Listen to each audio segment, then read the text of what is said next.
Om Vasudeva Sutam Devam Kamsha Chanuramardanam Devaki Paramanandam Krishnam Bande Jagadgurum. Om Shanti, Shanti, Shanti. I salute Bhagavan Sri Krishna, the son of Vasudeva, the destroyer of the demons, Kamsa and Chanura, the dear darling of Mother Jasoda, and the Guru of the entire universe. I salute him. Om, peace, peace, peace be unto us all. So we are back to our reading of the Bhagavad Gita. We are in the second chapter and we'll read verse number 36 today. So, the life struggle sometimes makes us run away from the problem, thinking that the problem will be solved, but problem catches us more intensely when we try to run away. So Bhagavan Krishna here says, don't run away, fight it out. How much struggle it is, how much difficult it may be, but don't run away from it. Face the brutes. That's the point Swami Vivekananda said. The second chapter is emphasizing on that aspect, that you are fearful. Fearful for what? What will you lose? What you are going to lose? You are eternal. In absolute sense, you are not born. Vedanta says you are not born. There is no death, there is no decay. The body changes, your mind changes, but you are not dying. That's the highest ideal. But there are other aspects also from our mundane aspect, day-to-day aspect. You see now you are an honorable person in the society. That if you don't do your dharma, your own very birth responsibilities, you are born as a Kshatriya, the warrior, in the family of the kings, to help the people not to suffer from any problems, rather you can protect the insecure people, give security and protection to them. And if you out of fear just run away, what is this?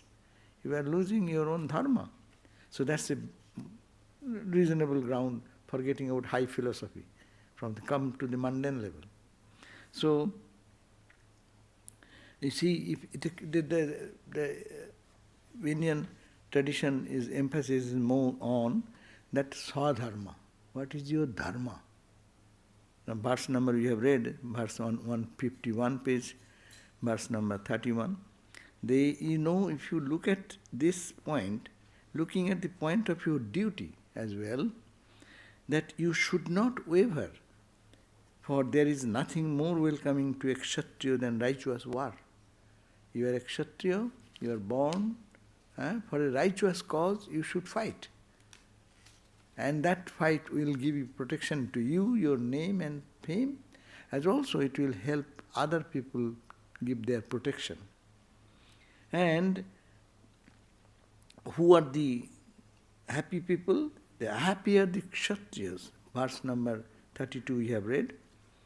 O Partho, who obtains such a warfare that comes unsought as an open gateway to heaven.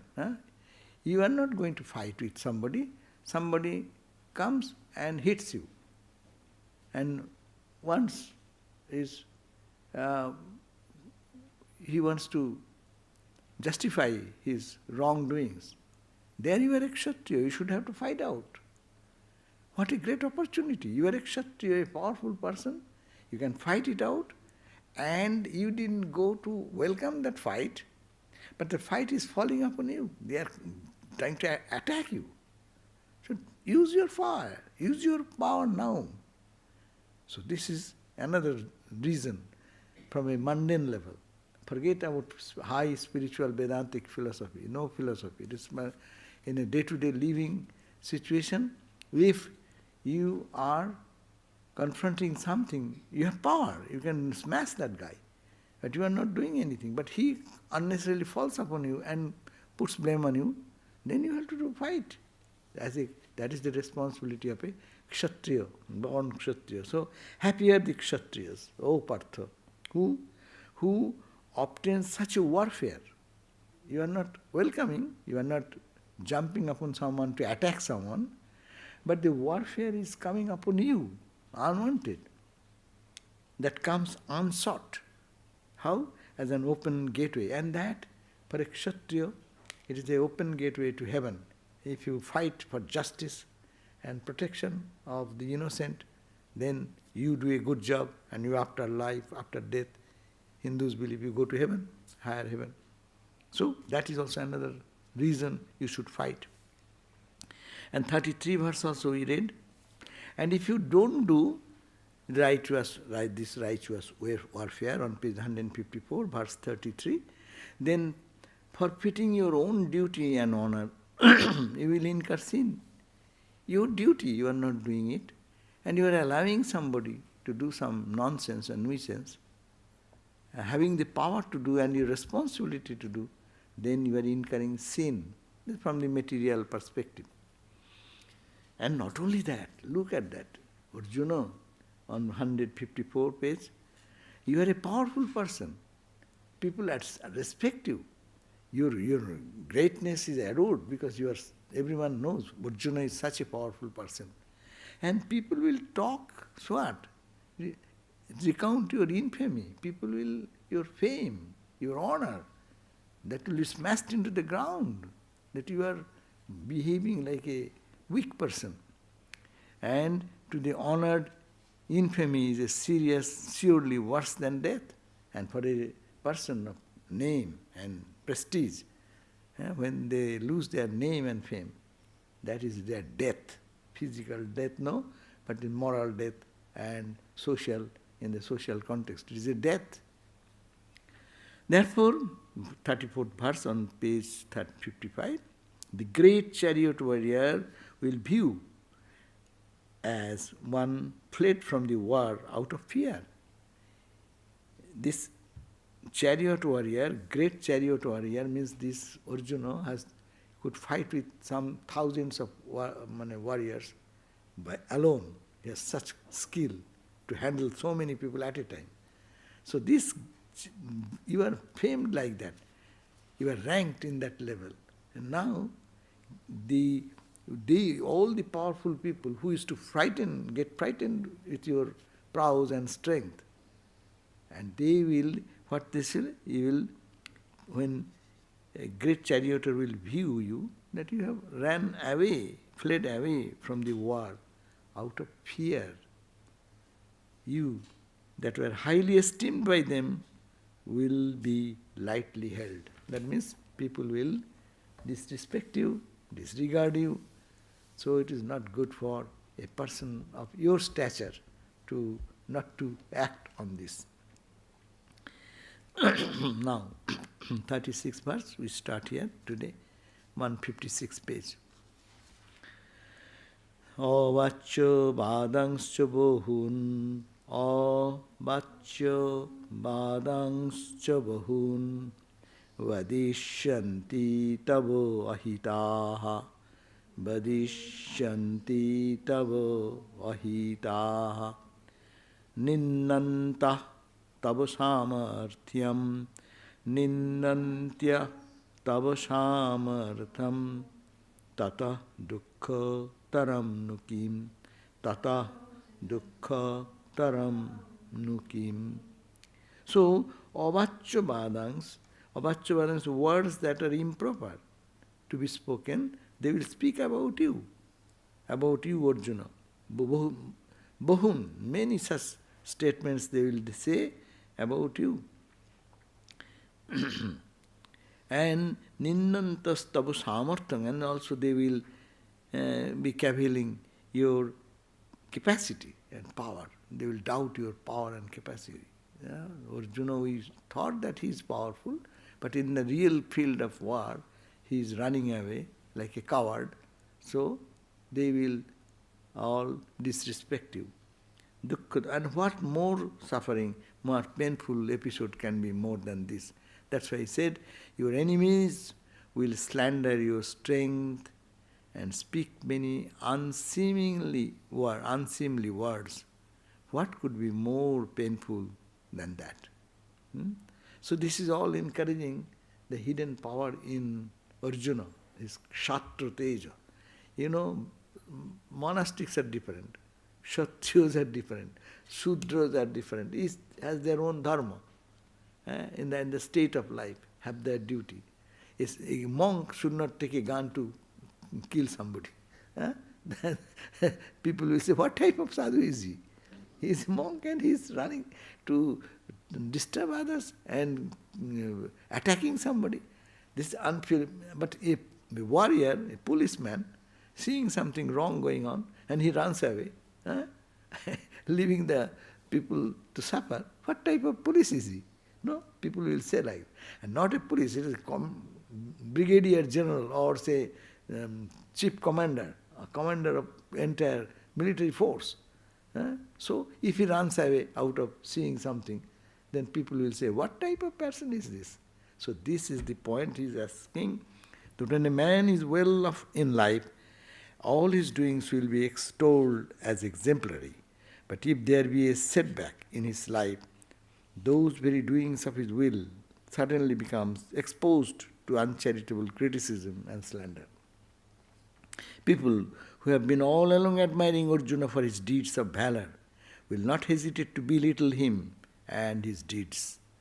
The reputation that he has so far gained is well grounded indeed, but irreparable will be the ignominy that is bound to come if he failed in doing his duty. The very thought of Arjuna was to create a shudder in the hearts of the enemies. His very martial appearance on the battlefield has damped the war zeal of his enemies. But if he happens to beat a retreat now, those trembling enemies will surely come to themselves again. More than that, their fear for Arjuna will immediately turn into ridicule of him. Their indulgence in insolent jokes would become unbearable. There is no alternative, therefore, to waging the war that has been declared. This is the reason of a person living in a society who is honored by all, and suddenly this type of retreat will do this damage. So you should not do that. These are the arguments given. And now Sri Krishna again continues so many ways to encourage him. He says, what is that? You need not have to be grief-stricken. If you fight and you conquer, you will enjoy the whole world. No, it is under you. You are the king. You are the whole kingdom is yours. And if you don't and die, you will go to heaven.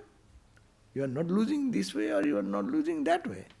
But if you don't go into the fire war, then you lose both ways. You are not going to heaven, neither you are before war, you are running away. It is a defeat for you. So, hatuva prapsasi shvargam, hatuva prapsasi shvargam, jitva va mokshashe mahim, jitva va mokshashe mahim. Tasmad uttishta kaunteya, tasmad uttishta kaunteya, yuddhayo krita nishchayaha, yuddhaya krita nishchayaha. Hatava, if you are killed, suppose in the war you are killed, prapsasi swargam, you will attain swarga, the heaven, heavenly joy. And jitva, if you conquer, having conquered, mokshase, will enjoy the mahim, this entire earth, that is the whole of India, with what you call, in the Kabul, Kandahar, all those are included into India at that time. That Afghanistan and other countries were all added to this. So this whole earth will be the emperor of this, no? Tasmat, therefore, uttishta, get up, be strong. You are falling at the feet of me. Get up, stand up. And, O Kaunteya, O Arjuna, Juddhaya, for the fight, Kritanishcha, resolve. Take a resolution, stand up, and go on fighting. Slain, you will gain heaven. Victorious, you will enjoy the earth. Therefore rouse up, O son of Kunti, resolve to fight.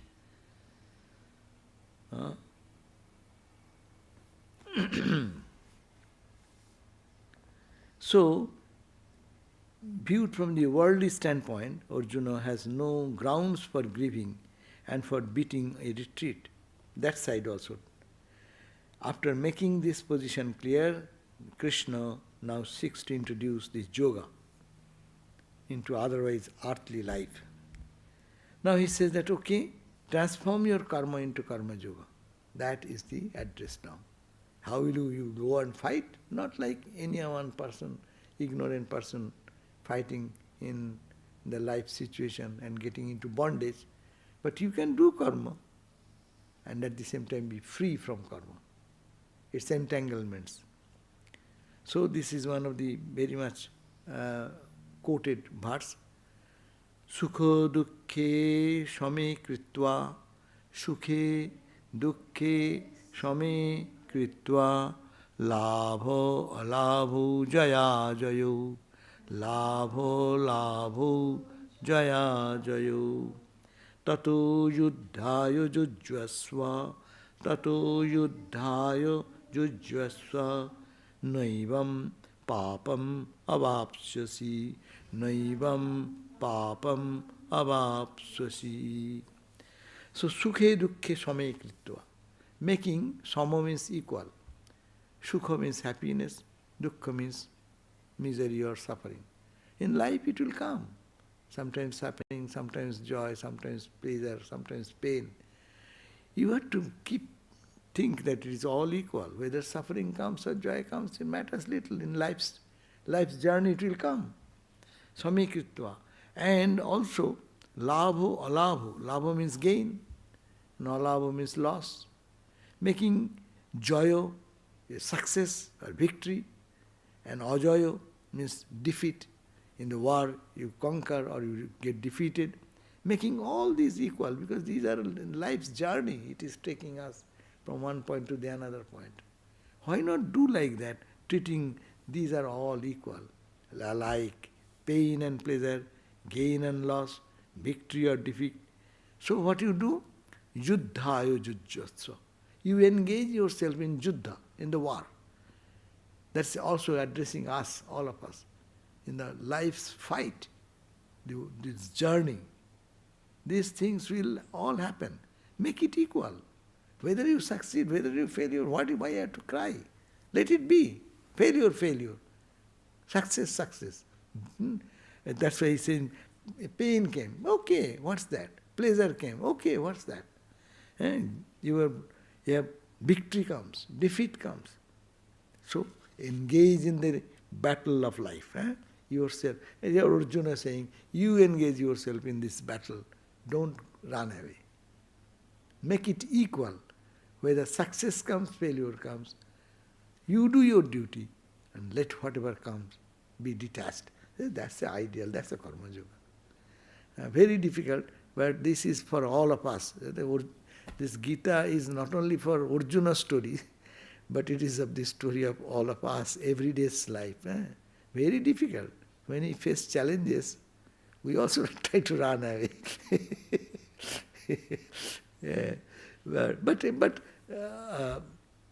it should be like a warrior, and those who have to face the challenges of life will have to face the challenges. That's why treating alike pain and pleasure, gain and loss, victory or defeat. Engage yourself in the battle. Thus, what will happen thus? Jujjasa noivam papam avapsasi. No, not evam das papam, the sin, will incur into you. That means you will not do any sin because you do your duty of life, whatever it presents in the journey of our life, let us face it. And let success come, let failure come. You be detached. Oh really, what a peace, no? If we can do it little bit, joy comes, we get elated. When some failure comes or frustration comes, we get so much depressed even. Because we are valuing one higher than another less. One is great, one is bad. But this life's journey bringing us, so Bhagavan says, that why to worry about those things? Life brings this situation. It has come, it will pass, it will go away. Everything. Pleasure does not stay in with us, and pain does not stay with us all over. Forget about the physical planes, of course. Sometimes it does not leave us. But what can we do? There is no way. Rather, if we cry, it will take possession of our mind also. It is going to the physical, it affects the mind. And if we say, okay, then at least mind will be a little stronger and body will be in pain. So that is the lesson here. How to be bold in life, how to face the challenge. And real karma yoga is this. Let happen. It is not in my control. But I am to work so that I remain detached. So this detachment in a different way. It is the way of the world to view gain and victory with pleasure and loss and defeat with pain. But different from that should be the frame of mind of those who take to self-culture. They are to disentangle the mind from the likes and dislikes. All earthly events are fraught with consequences which are agreeable and disagreeable. By being favorably affected by the one and unfavorably by the other, the mind loses its stamina. By refusing to be tossed about by pain and pleasure, the mind becomes steady and strong. There the mental strength comes. If one can really hold the mind steady, whatever is coming, mind gets the power, and mind becomes stronger mind, powerful mind. That karma is called sin, which brings in misery in its trail. But a man of strong and balanced mind takes no note of any misery that comes to him. He is in that way free from sin. So this is a very high ideal, but it is to be practiced. For Arjuna, Arjuna is the right type of student. Bhagavan Krishna is also right type of teacher. So it is working very well. But this advice for us is a really struggle, very difficult, but is to be practiced. That is the point. Now, saying so much, Sri Krishna says, now, Eshate, page 160.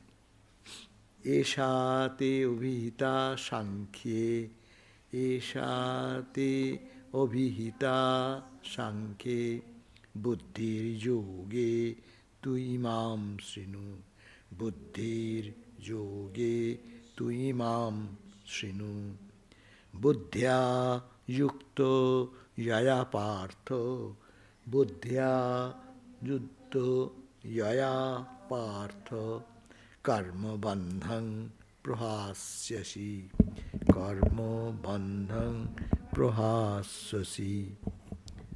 So, Esha te obhita sankhe. Esha means this way. Obhita, I have told you, declared you.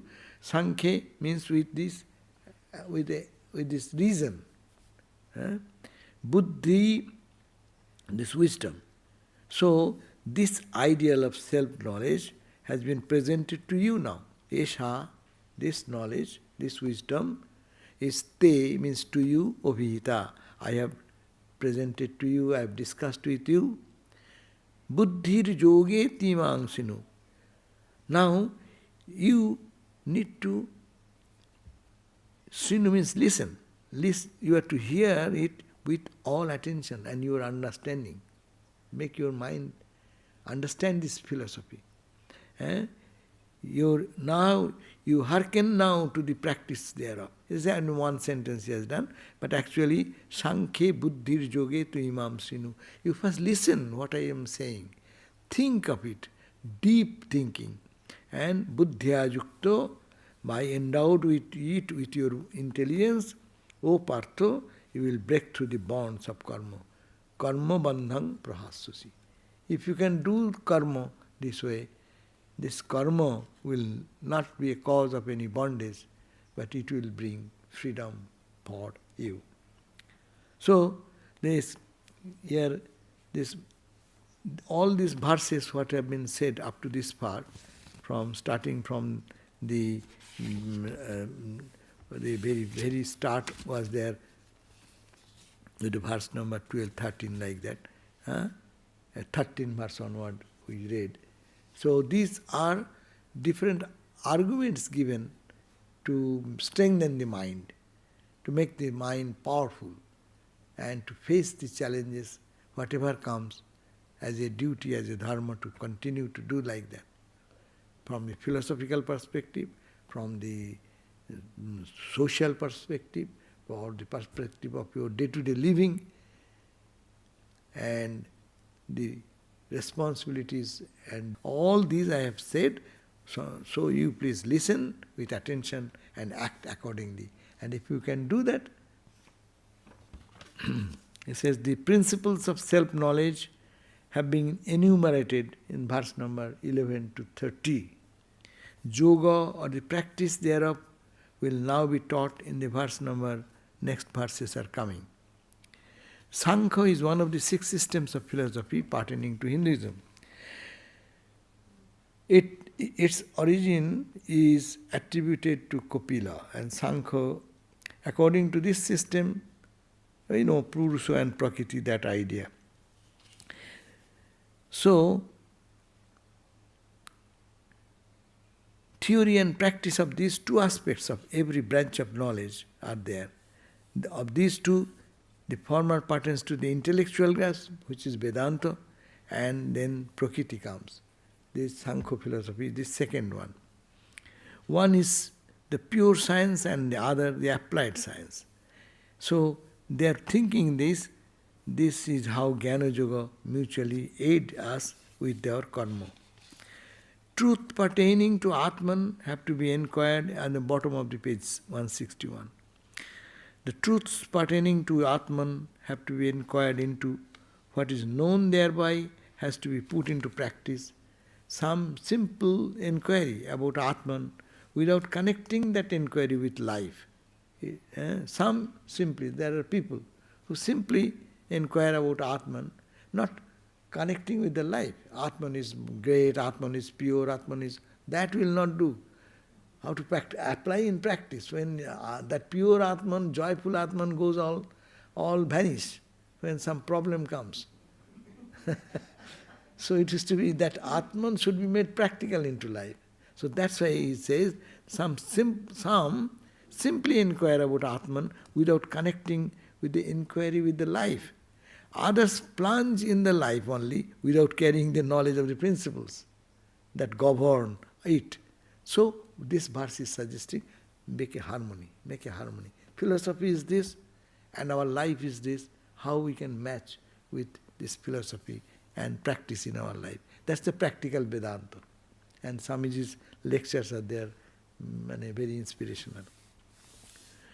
Now, verse number 40. Neha vikramana sosti prattabayo navidyate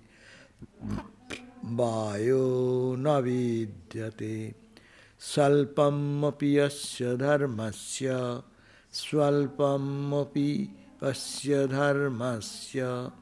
trayate mahatu bhayat.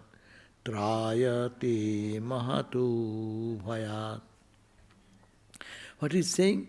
No iho abhikrama nasosti. There is no loss in this effort. I suggested you to do this. You make an effort to do this. There is nothing to lose here. Yeah? So in this, there is no loss of attempt, nor is there any adverse effect. There are some medicine which you take, if you take, that will not cure. At the same time, it may have some negative effect. But this medicine, what Sri Krishna is giving to Arjuna, is a medicine which has no loss. There is no loss in trying this. And it has no negative reaction.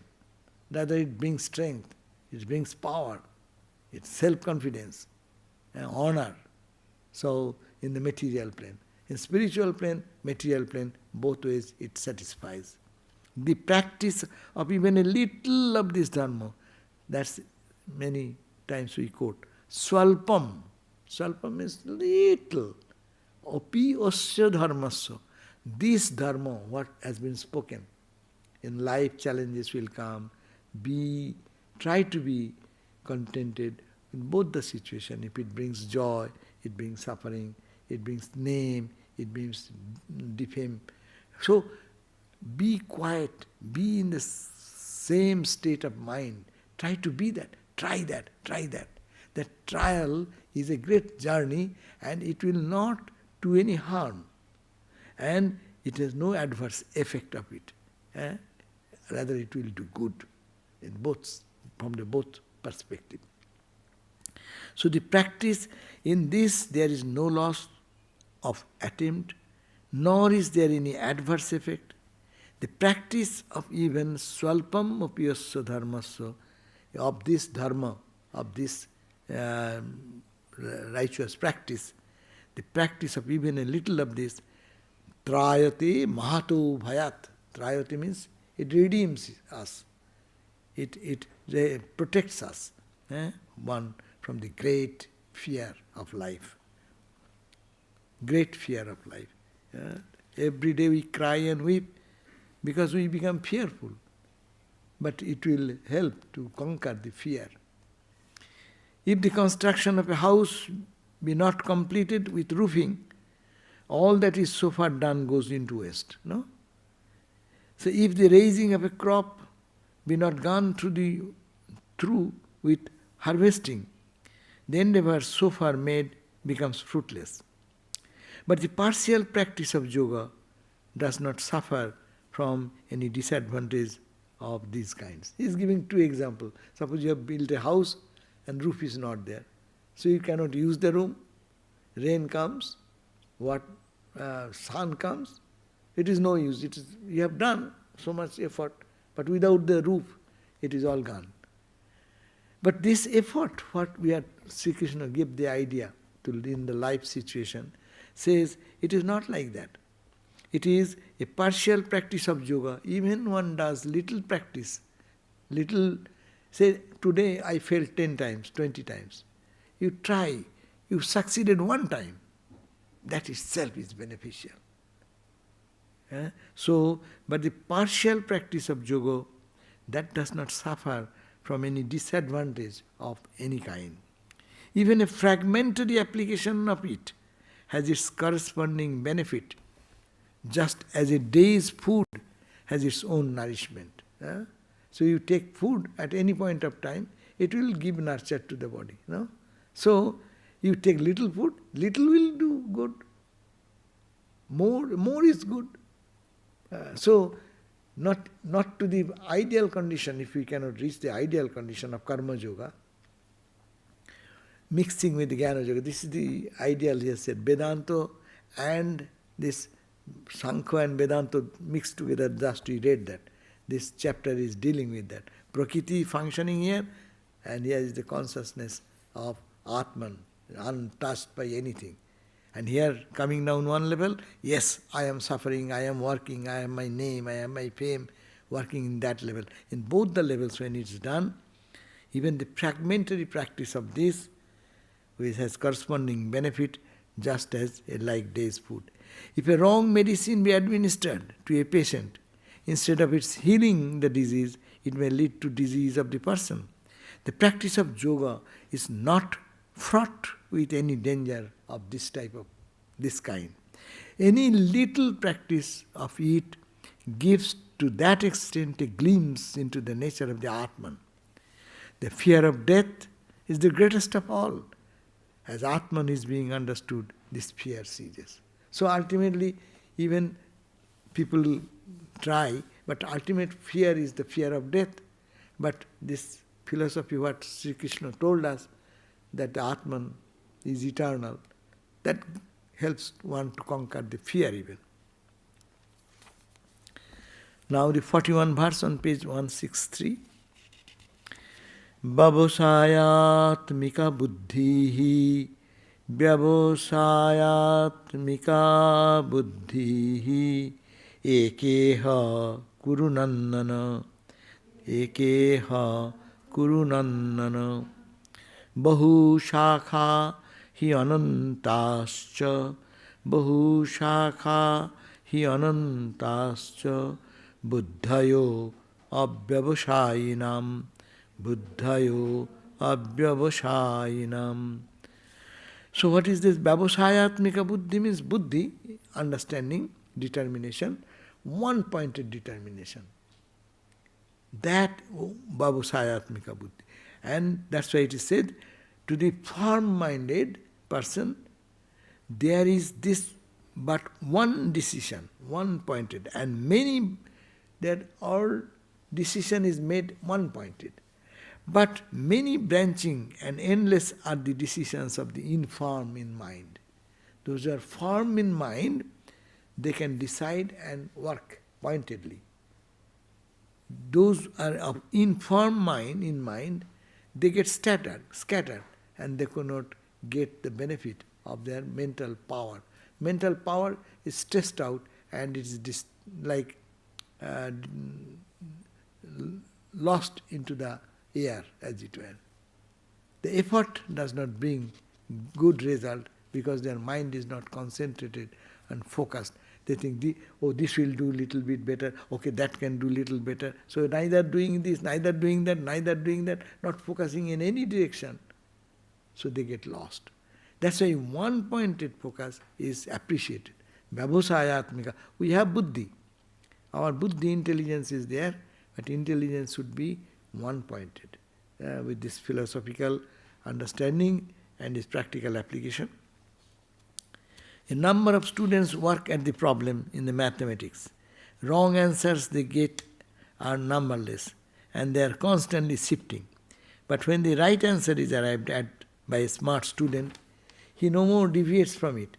Earthly hankering are innumerable and people go on changing constantly from one to another. But the seeker of the divine,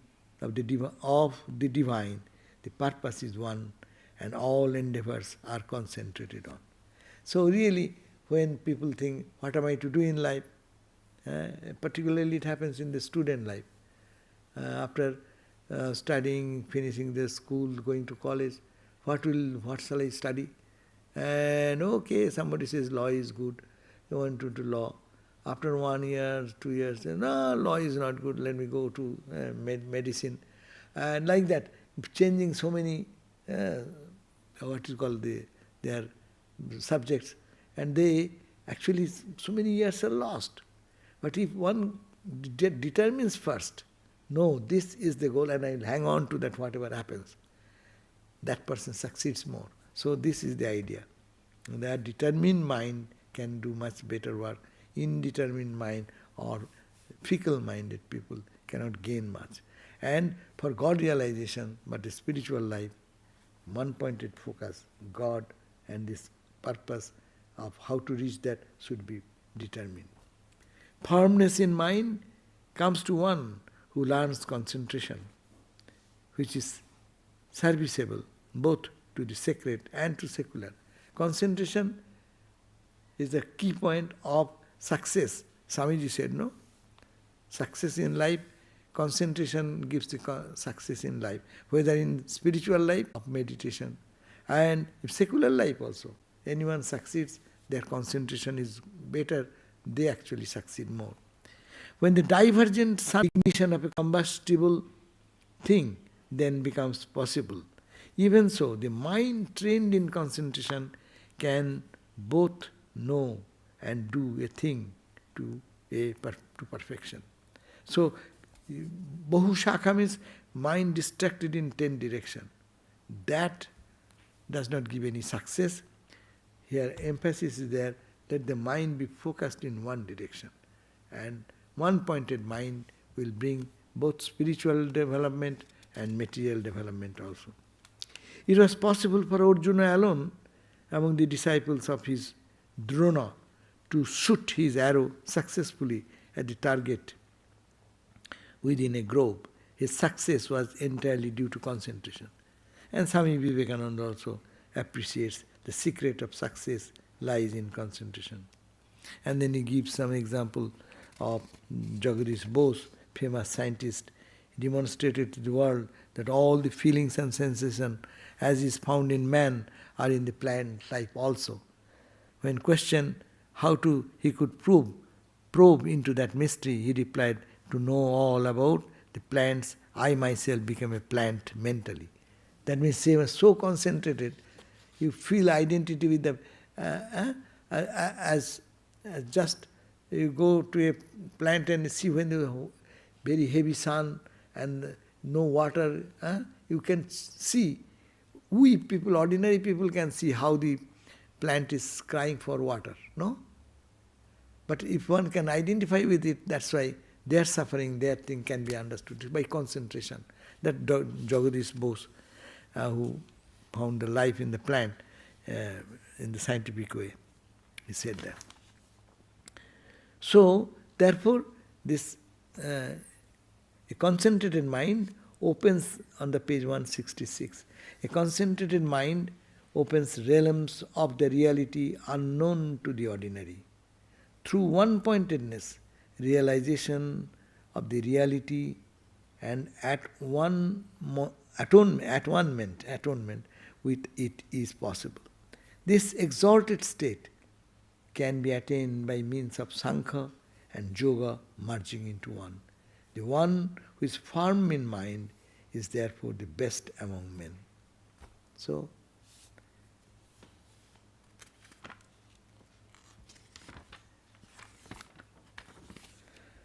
shall we read any more? Or shall we end? Another 15 minutes are there. 42, 43. Okay. Now, the ways of they are saying the concentrated mind, now they are giving the idea of what is distracted mind. The ways of the infirm in mind are the verses number 42 to 44. So what happens when it is not decisive? Mind is not decisive, it moves in 10 directions. What is the result?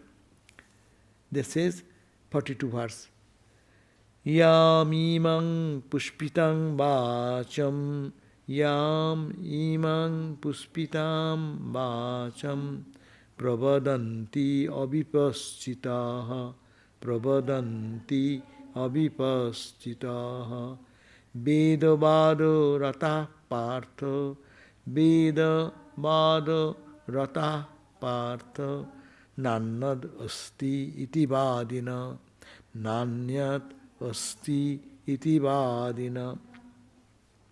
The unwise people who delight in the flowery words disputing about the Vedas say that there is nothing other than this world. So those who are unwise, that buddhi is not concentrated, focused, understanding, they will delight in the flowery words, in the disputing about the Vedas. What the Vedas say, the ultimate goal, they don't understand. They get into the flowery words where talking about heaven and other things, they get into that, and they think there is nothing other than those flowery things only.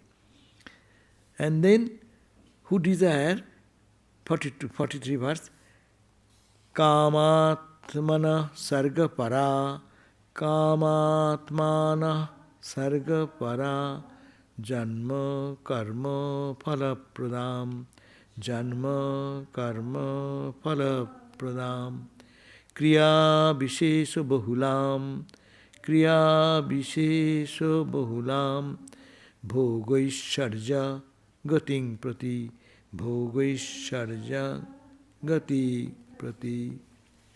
So these people whose mind is distracted, what they do? They are desire driven. Their mind says, I want to enjoy this, not here, afterlife, in the heaven. They plan from here. Some people are planning to go to Mars and build house, and they are purchasing land there. No? So this is the being here, or not being dead, they are planning much ahead, that what shall I have after my death. So their desire is driving them, desire driving, who hold the attainment of heaven as the goal of birth and death, birth and all its activities. What we are doing here, only to attain to heaven. Most of the dualistic religion end up going to heaven only. But Vedanta says, heaven is not good. Heaven is good because it can give you joy for some time. You can get good, free food, no charge. You can get the best cuisine.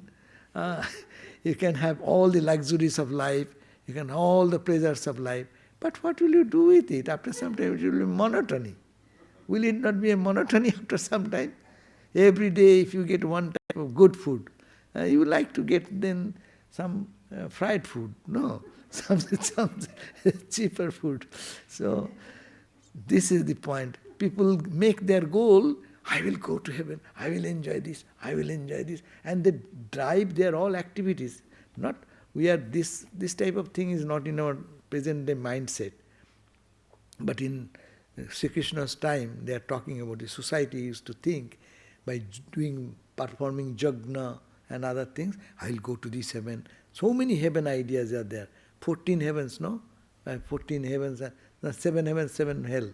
So 14 planes are there. So they want to plan. I will go to this plane, I will go to the first class, this hotel, and I will go to that 5-star hotel, 6-star hotel, 7-star hotel, anyhow.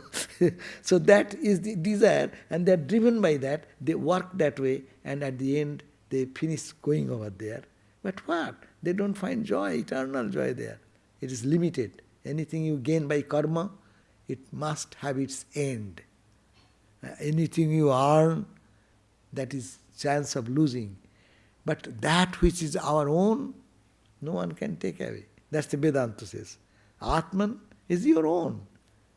Nothing can be added to it, nothing can be taken away. But only the covering to remove.